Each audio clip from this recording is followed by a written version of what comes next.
Welcome to Entrepreneurs, Executives, and Eccentrics, a podcast dedicated to the stories, strategies, and secrets of remarkable individuals.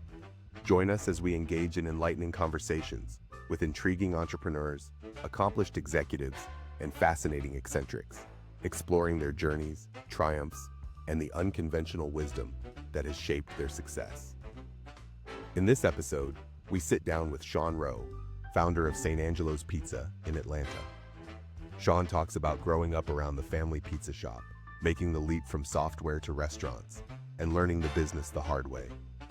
He shares the mantra, fix the food, the lessons of running through a crisis, and why mentoring can save years of trial and error. Sean Rowe, welcome. Tell me who you are and what you do. Thank you. Yes, thanks a lot, Scott. Yes, I am Sean Rowe. I am the founder and owner of St. Angelo's Pizza in Atlanta, Georgia, a father of two young men, 19 and 22, and my wife, Cecilia. And we live in Atlanta. We've lived here for about 30 years. So what is the history of this place, the name? I think we had talked about this before, and it was kind of a family everything, right? But it wasn't in your current location. It was in New York. Right. You kind of like talk about how you grew up in a restaurant family. Is that right? Around the pizza business, yes. My great uncle founded the original, used the name St. Angelo's, and I can get into that fun story here in a second. But I'm an Army brat, so we lived all over the world growing up. But whenever we came back from tours of duty during the summers, I'd always want to work at St. Angelo's Pizza. It's on Grand Island, New York, which is a little island wedged in between Niagara Falls and Buffalo in far western New York. It might as well be Canada. So, but great area, great hearty people. It's an awesome part of the world if you haven't been there. But so Grand Island was where we always went back. We called it the pizza shop. And that was always the center of the family's activities. And I grew up, working for practically free. Every once in a while, my uncle would buy me a bumper pool table or something like that, or right. Throw me a $5 bill in the late 70s. And it was all the money in the world. But so I never thought in a million years I'd be in the pizza business. And so years go by, he sells it to an uncle sells it to somebody. It sort of fades away from the family fabric, if you will. A lot of my family from up there moved down south. So it's sort of, the St. Angelo's name, though, is always there in the background. So fast forward, for the St. Angelo's name, so my great uncle, which we all know this from being entrepreneurs, he was doing his build out, ran out of money, had to go to the legend says he went to his father-in-law, Mr. St. Angelo, to borrow money. And Mr. St. Angelo said, as long as you name the restaurant after me, you can have the money to finish your build out.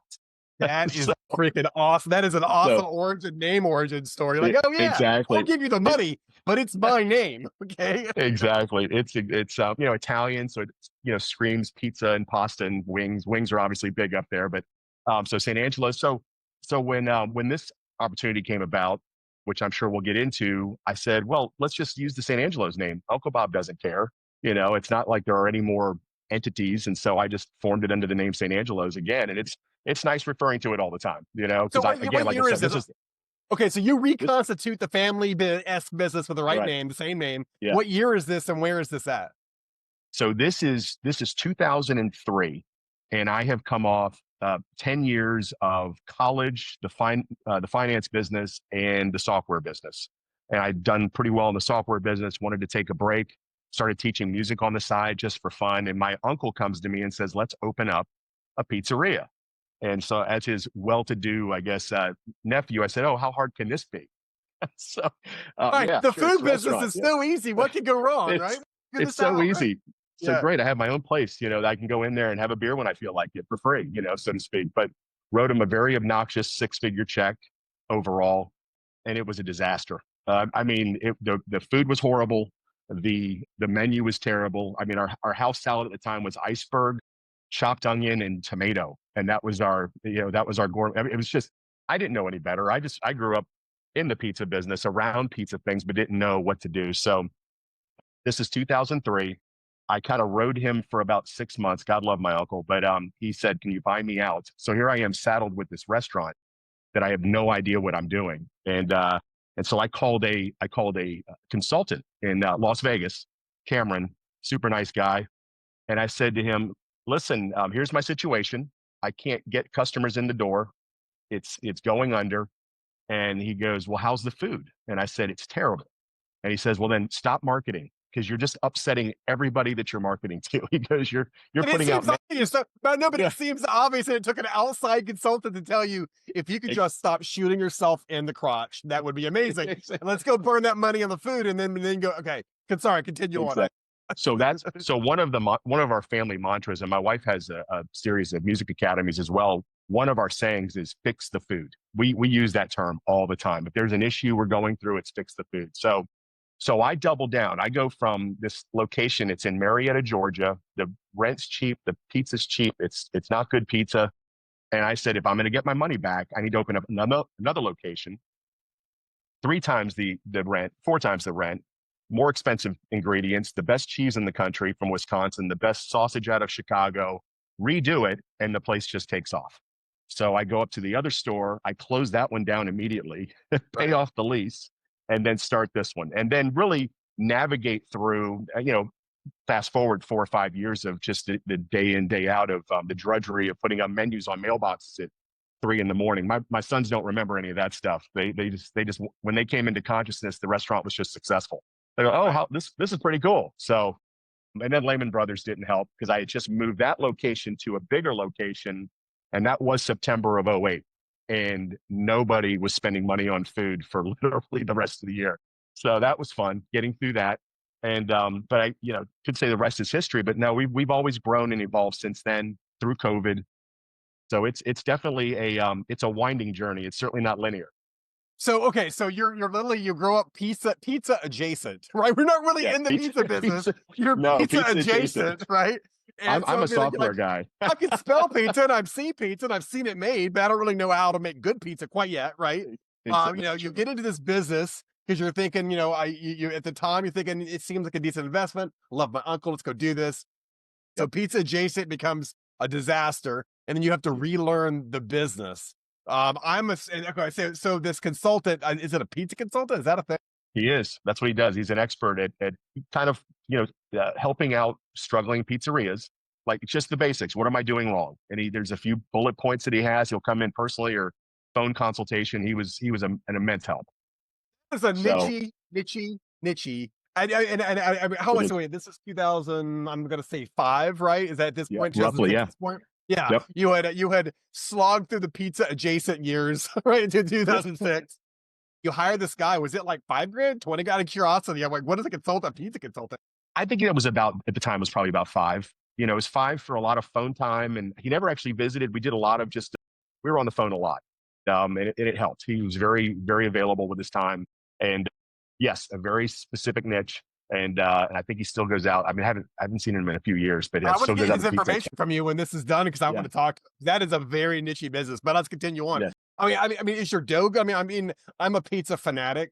Fanatic. I've got a problem. I've got a real problem. I really take 3 days to make my dough. I mean, there's like maybe. I pray to it. I play music for it.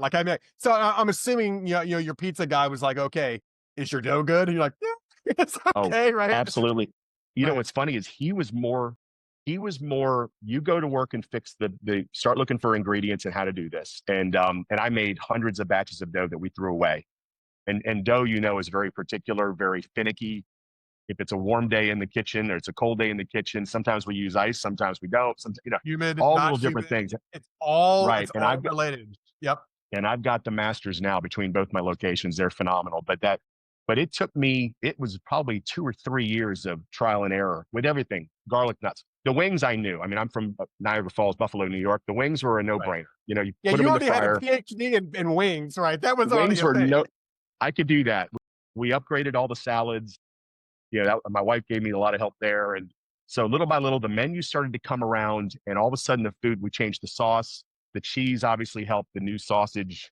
Just little by little, it became more gourmet. And I wanted to compete more at that level than the chain level, which we were doing for that brief time with the other one, because you'll just get killed by those guys and their marketing and advertising. I'd rather be on the high end of the market than the low end of the market, getting beat up.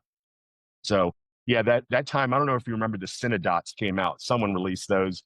We couldn't pay for the phone to ring because everybody wanted to order cinnamon rolls or whatever. I was like, we got to get out of this business. We've got to do something. But I just, the definition, I didn't want to fail. And so I had to double down. And I think I told you this last time, the definition of an entrepreneur is to be able to pay for your mistakes. Well, this was me paying for my mistakes, and it worked. I've repeated that a couple times since we've last, because it's Yeah. profound, right? You're Thank you. Yeah. yeah, because if you're not paying for your own mistakes, you're just kind of living at the leisure of someone else's, money, right? If That's you're not right. paying for your own deal, and you're not really an entrepreneur. You're actually you're you're something else. I don't know what it is, but you're something else. Yeah, fix the food is kind of profound too, though, right? Because it's like, hey, Right. foundationally speaking, it's dog shit, right? We've got to fix Right. the foundationally speaking of our food has to be fixed first. That's Absolutely. fascinating. And then you really went to school on how to make dough, which is a whole thing. I can tell. I've been at it for like 4 years, and I still make okay dough. I'm like a Right. It's 6 tough out at of home. 10. It's tough. Yeah, yeah, It's for tough at sure. home. Okay, so now things seem to be humming. You're like, okay, Yep. maybe I can make a buck at this, and then COVID Right. hits. But how the And then hell do you COVID get hits. through that? How does that work exactly? So this was, so 2020, I could see it coming in December. Once it jumped to Italy or wherever it was, I started telling my employees, listen, this is serious now, and this is going to jump over here. We need to start thinking about possibly no dine-in, possibly carry out and delivery only, possibly, who knows, all restaurants may be shut down temporarily. We don't know what's going to happen. So we started really gearing up on the delivery business and the carry out business. We got rid of, we weren't going to do trivia anymore. We weren't going to, trivia on Tuesday nights. We were doing trivia on Wednesday nights. We had family nights. We had music nights on Fridays. So that was weird, but we adjusted. The phone rang off the hook during COVID for us. So it was a very good thing for us because we were already trusted for delivery and carry out by so many years. We had that DNA in the neighborhood, so we were prepared for it. The ones that got hurt were, knowing you though. I mean, it's a couple times I've talked to you. I bet you in there and you start tweaking the process. Now that you've got a we little more did, time, or maybe you don't, we you did, crush. You have to go in there and go, you know what? Maybe it should be this long, and when we're rising the dough, maybe it should be this. So you went. I'm assuming you right. went through there like a mechanic and kind of fixed everything. We did. I got rid of all of the items on the menu that slow us down on a Friday night. I took off the menu. I took off sandwiches. I took off paninis. I took off, I think we even halted pasta for a while, only because we had to push so much pizza and wings and salads out the door. And I needed the kitchen to be as efficient as possible. So we did things like that.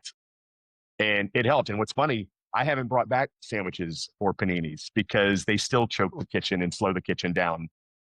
And I've had, because it's such a small part of our business. Now I can't get rid of wings, can't get rid of salads, and obviously the other stuff. But sandwiches we've been okay without. Pasta did come back. Pasta's still a little bit of a. It takes a little bit more to get the al dente, to make sure that we're right. But that's been, we've gradually. I would not say that I came out of COVID quickly. I didn't open up dine-in for a while. I just wanted to make sure that everybody was comfortable with us. Are you okay with us bringing back trivia again? Are we okay bringing back? We've got music bingo now. We do a lot of events at the restaurants they're more community. We are definitely like the Cheers of the surrounding neighborhoods in both locations. So events like that, we have a big, huge trivia. We have a charity trivia event once a month at my other location up north in Cartersville, and that's a huge success. So we always support one charity that month. So we're always doing community things like that, but we weren't ready to get back into it right away. I was waiting for the customers to speak up more and go, hey, when are you guys going to start doing dine-in again? And so we weren't the first, we weren't the last. I just wanted to see what was the pulse. And opening up dine-in was weird because we weren't busy for quite a few months with dine-in because no one was used to it. And now it's back. I mean, St. Angelo's Pizza is back in force. We are, everything's full every night and it's awesome. And the delivery and the carry out still robust. People it's funny. There's a lot more carry out now, which is interesting, which I'm not sure what that is about yet. So I'm trying to figure that one out. I guarantee that's a holdover of, for almost 2 years, you had to get in and get out. You had to go pick your food up and get the heck out of there for all the reasons, right? All the COVID reasons. Right. Now, I guess what's really amazing to me is that you in no way, shape, or form thought you were going to be in pizza. You wound up in pizza, and then you figured out you figured all the kung fu out, right? 20 years, If you were to go back and if you could advise younger 20 years ago Sean Rowe, what would you say if someone's trying to come up in your business? That you have any kind of like very pointed advice that you would have loved to have heard 20 years ago? I think the biggest thing that comes to my mind is make sure that you have a mentor of some sort. You have to have a shortcut or a hack or things that are someone you're going to see something that I'm not. I mean, obviously you're a coach and consultant and you're going to have things that you've lived through. I mean, I can bring up a 20-year-old right now and have them rocking and rolling in the pizza business in a very short period of time, as long as they just follow some certain principles, you know? So I could have used that person, my great uncle had already passed away at that point, so I never had that coach other than Cameron. And that was probably a couple years relationship off and on. And that helped, that saved me a lot of time in a couple of places, but without taking somebody's recipes or whatever, I had to learn those recipes. And there was a lot of Google searches. This is the best dough for this, or, a lot of, like I said, threw away a lot of batches of dough, invented our garlic knots over one night at 3 o'clock in the morning, things like that. So it's definitely been a labor of love, but I would tell 24-year-old pizza Sean Rowe, you gotta learn. I could have saved so many years learning. I mean, I learned on the job, essentially. This was a learning on the job experience the last 20 years. And I'm still evolving. We're still growing. We're still, I always think of myself swimming upstream, because if you're treading water, you're going downstream. It's like, just keep fighting, keep evolving. And right now we're going through another renaissance. I mean, I had one of my drivers the other day, he goes, man, we're really back. Like, he could feel it. And I'm like, and here we are again. This is like version 3 or so, and it's exciting to see that happening at both stores. And so there's another level of excitement hitting everybody and the customers, and you can tell. So yeah, learn early, listen, and just hit the ground running. So It's just I funny probably because cost myself 10 years.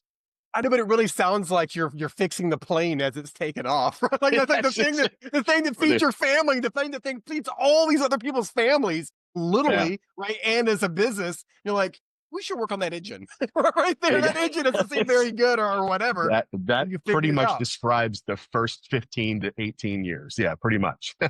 So Oh my God, yeah. it was always me fixing the engine on the way, So so let's just go back. Let's go back to 2003 just for a moment. And you Okay. you weren't really running it, right? You handed the money over to Unc, right? And Unc's like, I Right. got this, right? And then Yes. and then at one point you had to take it over. I mean, how did that work? You're just like, I got this, or I could do this, or you just had the confidence. I mean, what's that look like? So the model. So the irony, and this was a lack of intelligence at the time on my part, where, okay, so I gave you this money, and then you need me to work at the pizza shop to save labor. So I'm trying to figure out, now I have a job. I haven't had a job in years, once I got out of the software business, and now I have a job. So I did become fairly proficient in operational stuff when it came to the restaurant.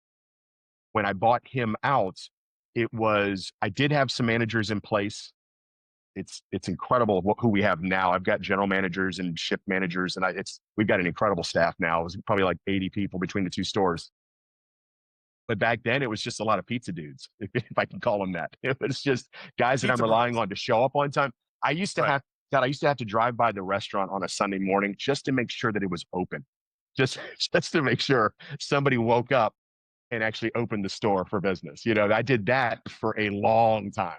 So Yeah. those are some of the trials and tribulations. The last time we spoke, you said that, and it kind of shivers on your spine, because you're like, the thing that's feeding my family, I've really got to go make sure the dude pizza bro that I hired, right, to go get it done, is gonna wake up at like 10 o'clock. That's right. Just gonna wake up at 10, man. That's all I'm saying, And 10's a lot to ask from pizza dudes, because the restaurant business, nothing good happens after 10 p.m. And I have to tell everybody now, of course, go home. Please go home. This is not where you hang out. Fortunately, I don't have a full bar. At one of them, the other one does have a full bar, but everybody knows, go home, And so, and that way everybody can get up and get ready for the next day, because it's a breathing. I mean, it's a 24-hour day business. I started closing Mondays about 7 years ago. Best move I ever made, because it gives us a day to breathe. We've been doing a lot of reconstruction. We just replaced both bathrooms in one of my locations, redoing kitchen floors. So Monday's an awesome day. But then Tuesday hits, and it feels like 24 hours a day for everyone until the following Sunday. So oh my God, it's a machine.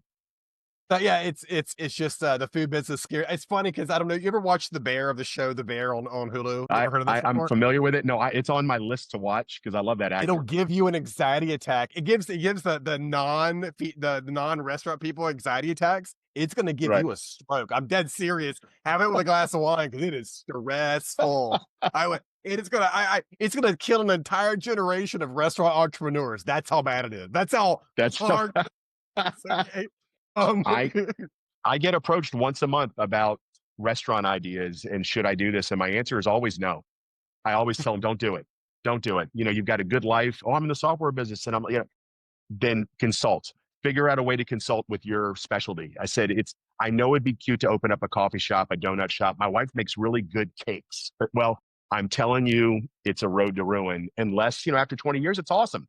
But it's just, if you don't have the real, I even have chefs, chef de cuisines that, chefs are tough as well in the restaurant business because they think it's all about the food. And it's a three-legged stool. There's customers are kind of important, and cash flow, food cost, et cetera. So I usually tell people I warn them off of it, and say, listen, it's not for everybody. It's fantastic. We love it. We're a big part of the community here in both communities, but no, generally, and now the Bear, we'll talk of maybe a few more out of the business, maybe less higher competition for me an down the road. entire generation. I'm telling you, an entire generation of people are not Yeah, going to the restaurant industry. Sean Rowe, thank you so much for doing this. You were exactly who I thought I was hoping you would be, and Right. and you actually came through. It was absolutely awesome meeting you, and go crush it.